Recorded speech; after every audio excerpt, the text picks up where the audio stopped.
Okay, guys, that was amazing.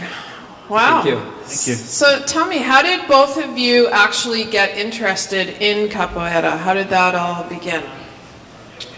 Well, I started more or less 34 years ago in Brazil when I was a kid, you know, and started to learn capoeira like on the street. I saw capoeira on the street and I got very excited.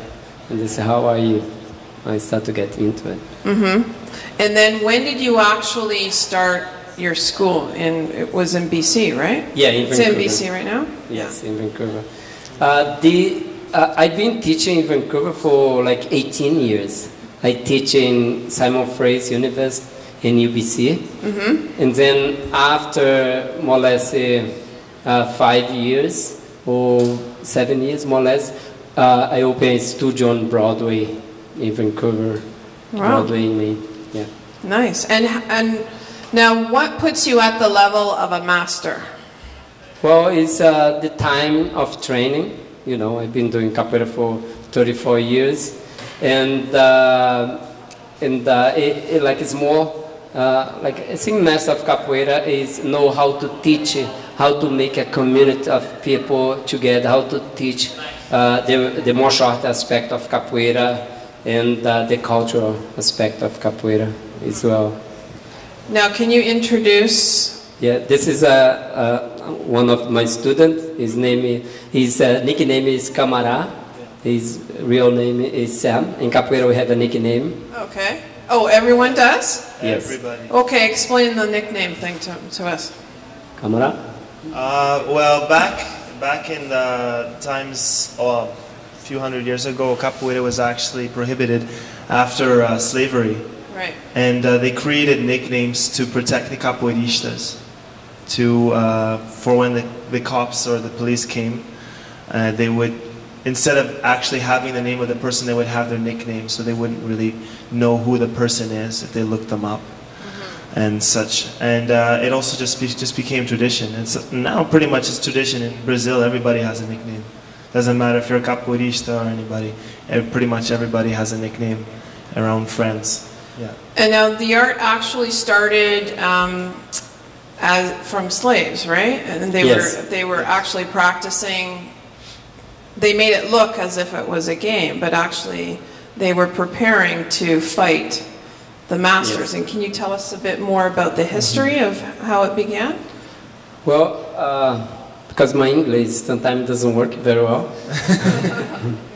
But like when people was brought from Africa to Brazil, you know, and what they did, like they want to be free, because the first time was the native people. When the Portuguese came to Brazil, they got the native people to enslave the native people.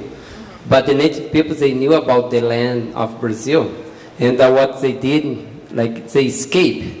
Like over like 300 million native people got killed, you know, and many escaped to deep down to the rainforest. And then the Portuguese decided to go to Africa and get the African people to work there. But the African people, they brought the culture, they brought the dance, they brought the music, and some knew how to do martial arts. And many parts of Africa was brought people from there, and they got in a place that was mixed, and they developed first of all they was doing a dance, and they discard. Yes, they changed from the martial. Oh, they evolved. They developed. Sorry, they developed the dance. Yeah, they from the dance they changed to the martial art. Right. And when the slave master come to see what they was doing, they changed from the martial art to the dance. Right. And then the slave master looked to them and said, "Okay, just dance." Yeah. You know, and then let's leave them alone. Yeah. You know. But and then after capoeira was developed even more into art form, you know, was people was doing show on the street, and having many different things in capoeira, right now you see like many shows, you know, in the movies, like Hollywood movies, a lot of capoeira there. And you've done quite a few of those, and video games, right? Yeah. Yeah. Which would you say was one of your more challenging roles? In either video or in a movie that you did? Because you did a lot of stunt. Yes. Stunt work, yeah. Yeah. Like the challenge one, I think was Blade.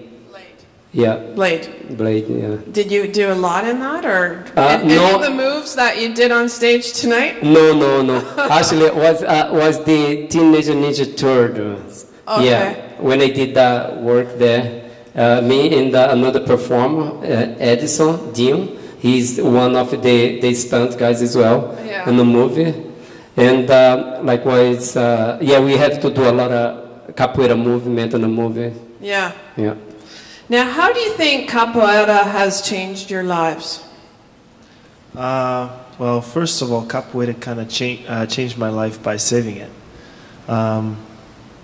Not when I first started, but capoeira changed my life in that it kept me out of some incidents that happened with some of my friends, kept me with a good crowd, kept me responsible.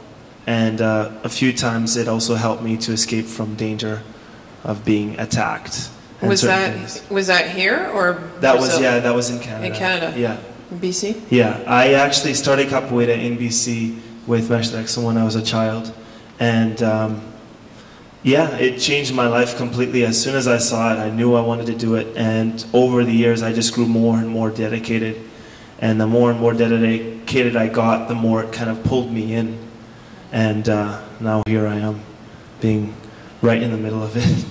That's amazing. And do you feel that, do you know if you have inspired other people to follow your path? I hope so. I know a lot. I definitely try. Yeah. I think like the kids, we see him doing capoeira, everybody they really want to learn as well. Yeah. And when he started capoeira, he was very shy, like he didn't talk to anybody. He was kind of shy, and he was very skinny. Not anymore. And everybody was like, bothering him. Yeah. And then after he developed in capoeira, he developed his body and his mind, because in capoeira you don't actually really work only with your body, but your mind as well. And change your life completely, And because I also read that it actually evolves your entire being. Yes. Right? Can you explain that a little bit? Well, I explained about the roda. The roda is the circle. The show is different because the show, we do capoeira for the public, For the roda, the circle of capoeira, we do capoeira for us. And sometimes when I do capoeira, I feel my little hair go up. I don't know how to say. Bumps. Yeah. Bumps. Goosebumps and your hair's And standing. I see the energy, like as well. I feel the energy in the roda. Roda is the circle.